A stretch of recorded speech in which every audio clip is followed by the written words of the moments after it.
One of the things that we know is that across all the population in this country, the mental health of our young people is getting worse.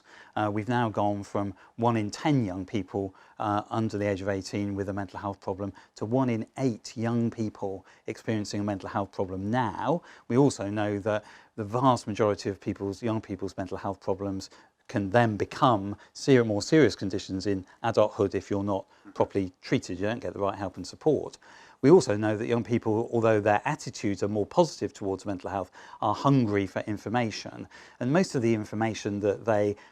kind of currently access has been written to them. It's been written for them, but it's definitely not been written either by them or with them. And so one of the really important parts of this programme, and I'm so delighted that Bupa is going to help us make this happen, is to sit down with young people and work together to use the right language, the terminology, the tone of voice that helps people to see that, yeah, mental health is something we can talk about, and also this is what you can do to spot the signs of a developing mental health problem, and critically where you can go for help and support. I mean, one of the things that really drew me into this partnership, which I think is fantastic, is I really think it's important that we do some stuff that's practical, it's pragmatic, that's useful, that's relevant. And so some of the things which I really pull out of that, I think the fact that we're putting together resources which can be accessed very easily in terms of online access for people, the fact that it's going to be sort of co-authored by having people who it's relevant for to contribute to it,